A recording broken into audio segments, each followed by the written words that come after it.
Yep, just like before, we're playing through Alan Wake 2, and I will be explaining it along the way as things happen, but I will only explain them when it is time to explain them. I'm not going to jump ahead, I'm not going to spoil things. There's going to be a lot of things that are not set in stone. We're back in the dark place as Alan. There's two Alans, technically. The first Alan is this one right here, which is our real physical Alan. He's chilling in the writer's room, and he's writing, and he is projecting himself out into what he's writing, which is this version of Alan. So here we are experiencing what Alan is writing combined with all of the goofiness of the dark place, which is just fiction, reality, Alan's thoughts, memories, all just jumbled together. We are playing as the Alan that's having to navigate through the tangled web mess that is the dark place. We're stepping out into a beautiful version of New York. Because Alan's from New York, don't forget. But don't be confused, we are not actually in New York City physically. And if you look around, you'll see little telltale signs that where we are isn't real. Like graffiti that says scratch all over the walls. The OD Diner. What's that stand for? The Oh Dear Diner. Who is this? We'll get to that later. A sense of deja vu washed over me. Ooh, Had I had this conversation before? Alan. maybe. I know you from somewhere. You've just forgotten again. Who was on the phone? It's a mystery. If I'm being honest, the definitive way to play and understand Alan Wake 2 is to play it twice. Just then in that conversation alone that I can't explain to you because it would spoil later things. But if you played through the first time and came through the second time, you'd be like, oh yeah, okay, that makes sense. But we'll tie it all together later. And there's people friggin' talking too. Oh, this is a new enemy type. Right there in the middle of the screen is a shadow.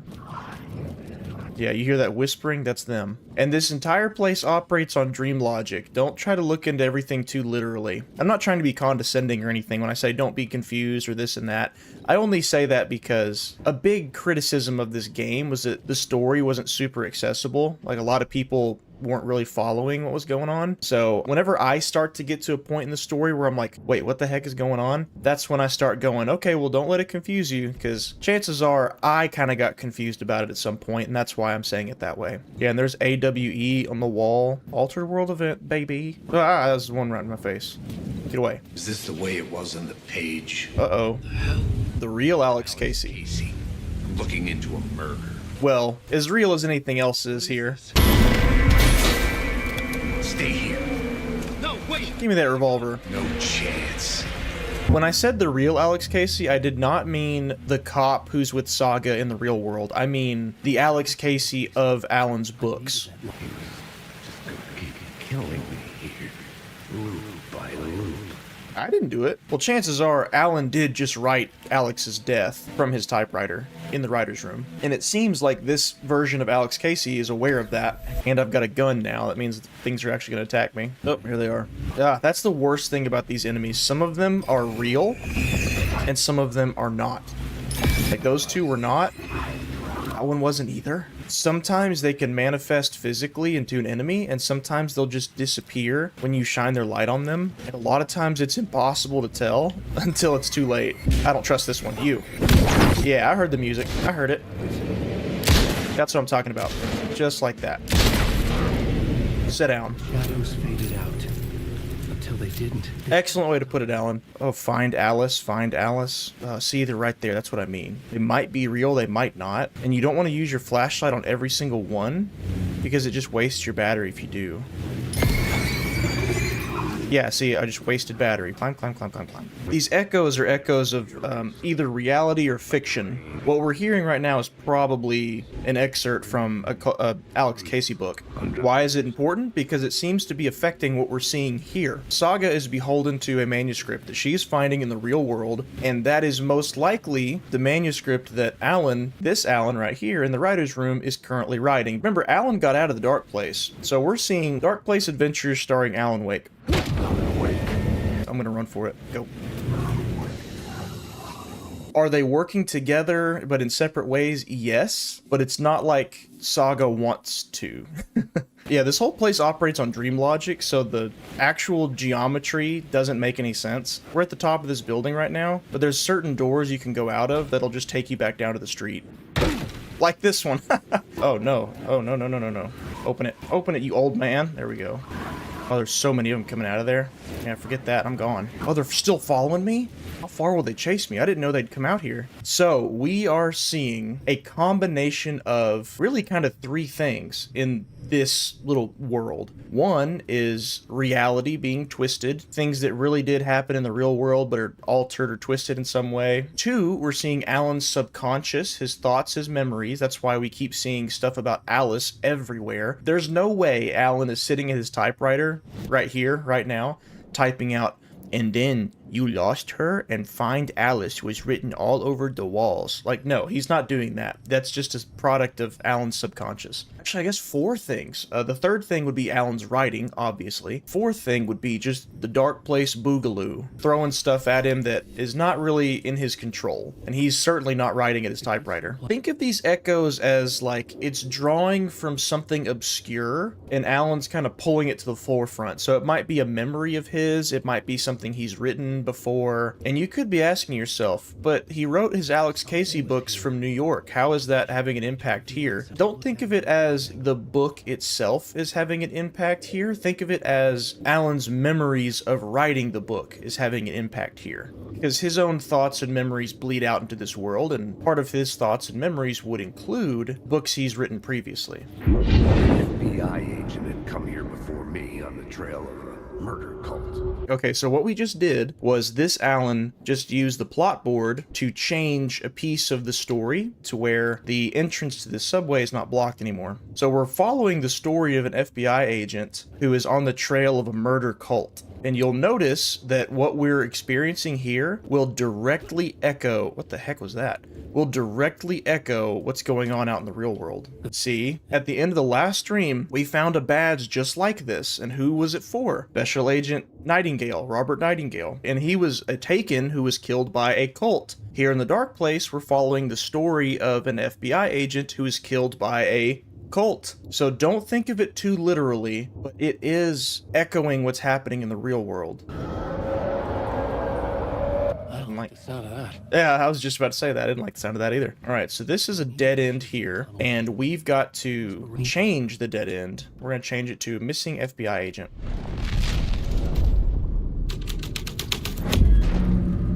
Okay, what changed? So he changed the story and now there's an opening for us. But we're on the terms of the story too, because now we're seeing echoes. That's Mulligan and Thornton from Bright Falls. Some Fed came looking for the cult. I heard their leader is this famous writer, Alan Wake. And also, don't forget the conversation that Alex Casey, real world Alex Casey, had with Saga. He said, hey, I actually know why Nightingale was here, because when I was in New York, there was a cult there who like worshipped Alan Wake and wanted to bring him back, and they were murdering people. So that means we've got three different things that are all jumbled together into what we're seeing. One is what Alan is writing, which may or may not have caused the other ones. Two, the events happening in Bright Falls. We've got a cult, we've got a dead FBI agent. That's what we're dealing with in the real world, and we're seeing echoes of that here. And then three, a cult and murder spree in New York City from several years ago that Alex Casey was involved in. Now again, is Alan writing this here what caused that to happen in the past? Maybe.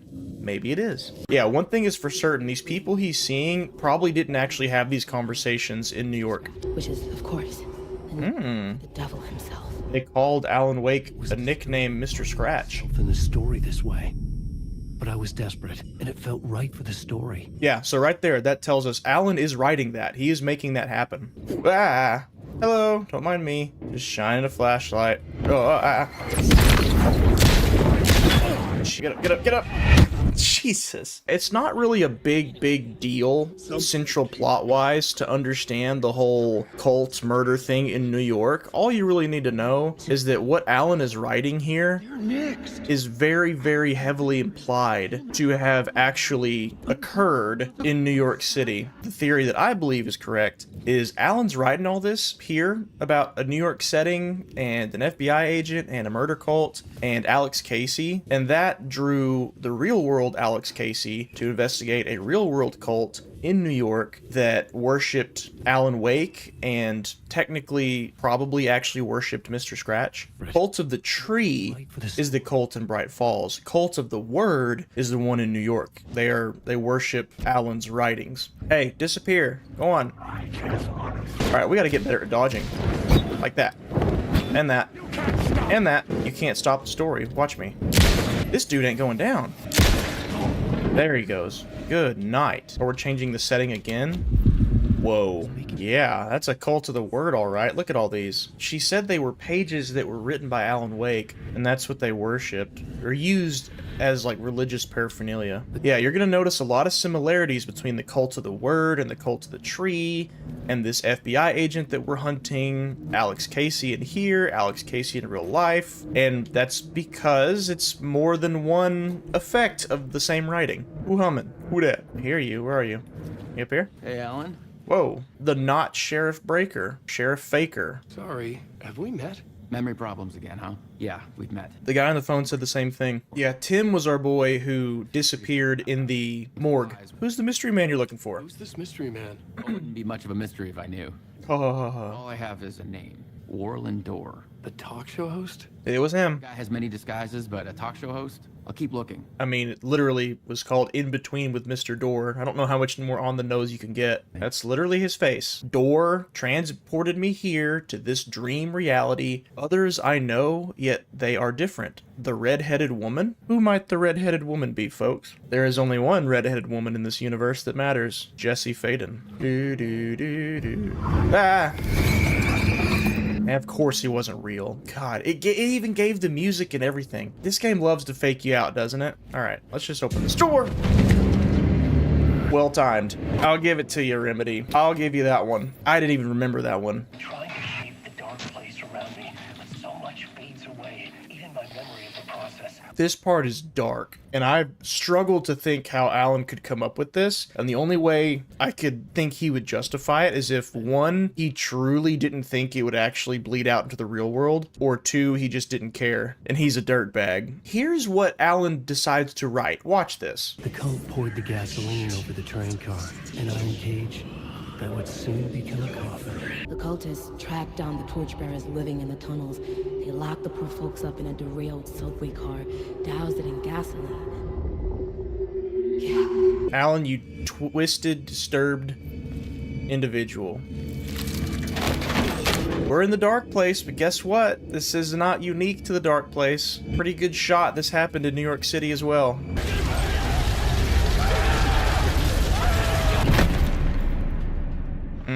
But then again, he's been here for 13 years, so maybe he's just like, I don't care. I just want out of here. Pretty sure I could save a tremendous amount of ammo if I would take the time to get headshots. But you know what? When things are spooky, I don't have time to aim. I'm sorry. Yeah, so they're not just worshipping whole pages of Alex Casey books. They are scratching out tremendous amounts of wording, which that could be Mr. Scratch's doing if you think about it. It would make perfect sense if Mr. Scratch knew that Alan Wake's writings had power and he wanted to control it.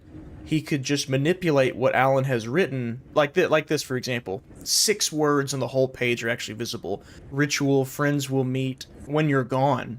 That was what Tom the Diver said to Alan in the dark place when we met Mr. Scratch for the first time. He said, don't worry, that's Mr. Scratch. Your friends will meet him when you're gone. Spooky.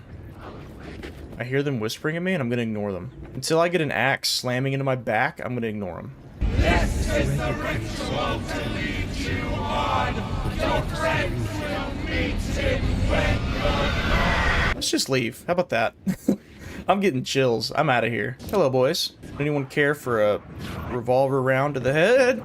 Ooh. Should go in the Hall of Fame. That was an expert dodge. Shit.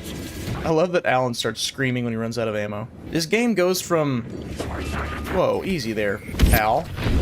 This game goes from meandering around looking for notes to evil nightmare demonic entities swinging at my head with a crowbar in like 2 seconds flat. Alright, I'm cornered, and there's a bunch of them out there. It's flashbang season. Where y'all at? Little babies, little baby men? Are they all just gone?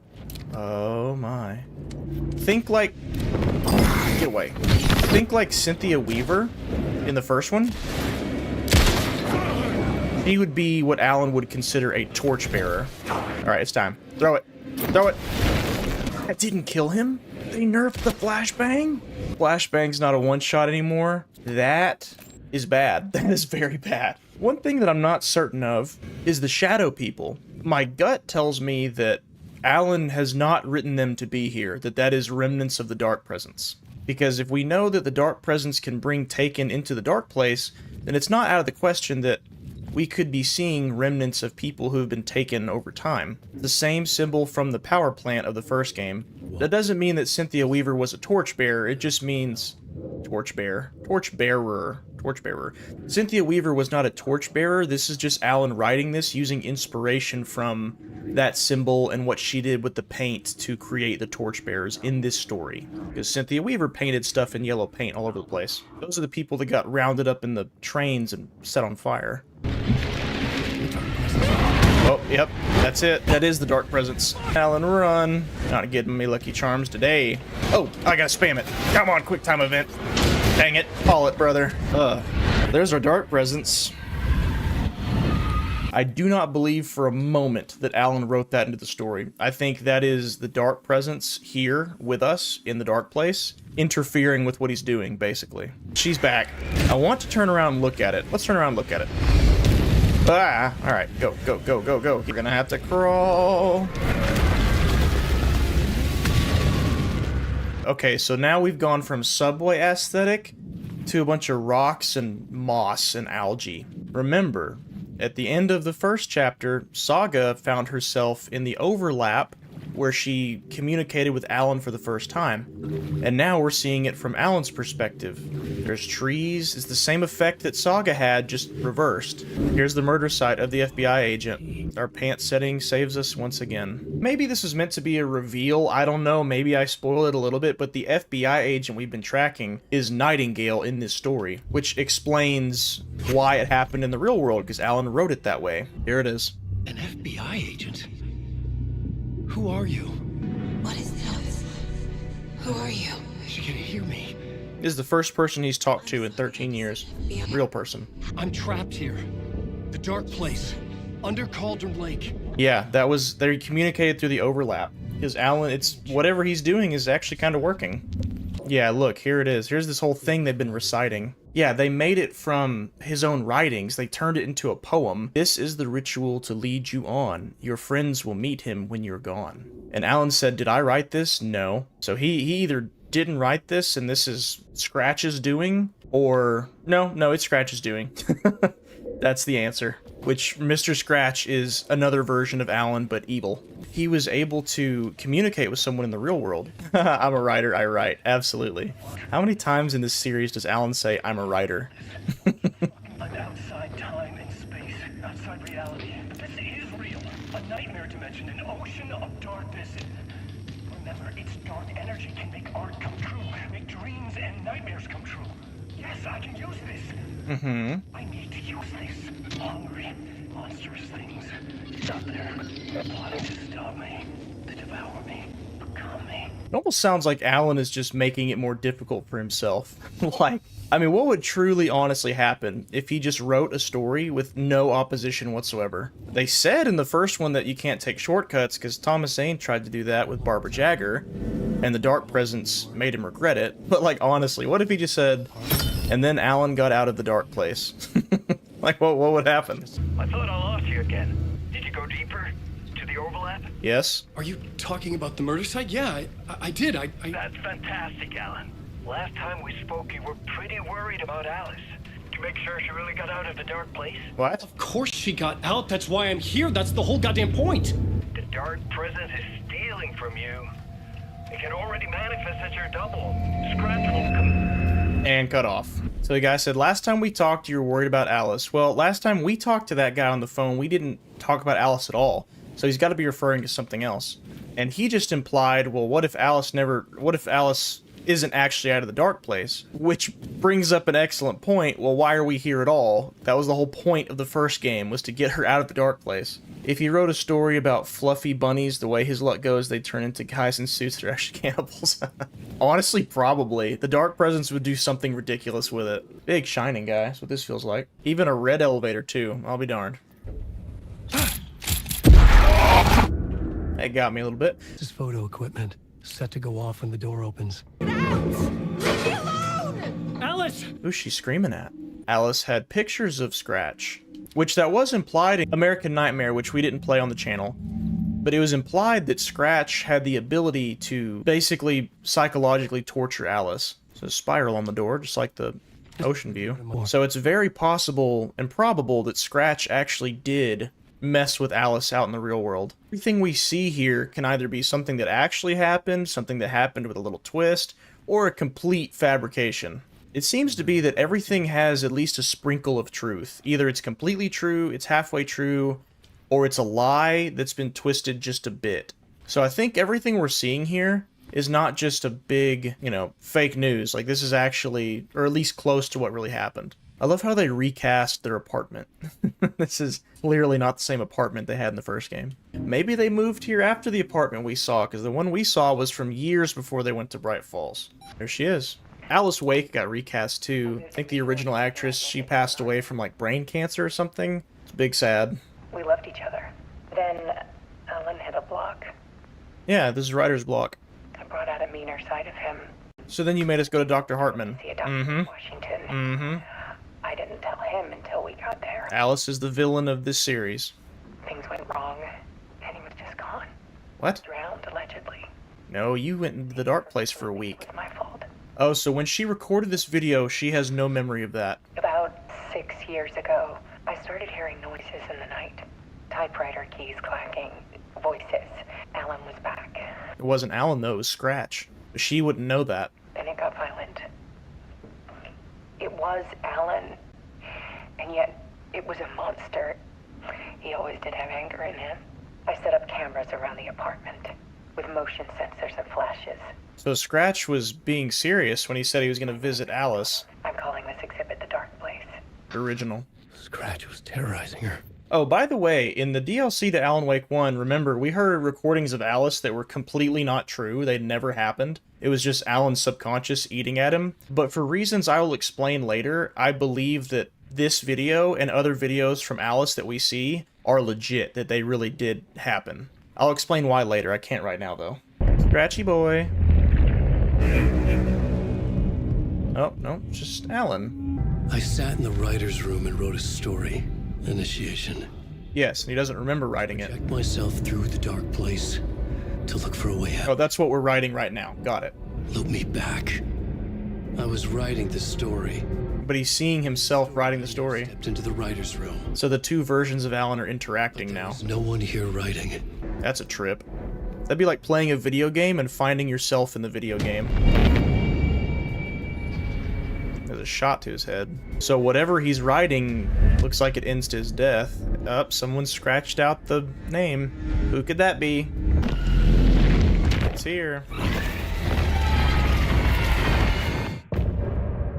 You know how trippy that would be? He was writing the story to get himself out, and the story took him to basically finding himself in the writer's room, and then the dark presence showed up and possessed him. And we'll see the continuation of that later. What the heck that means, where it goes.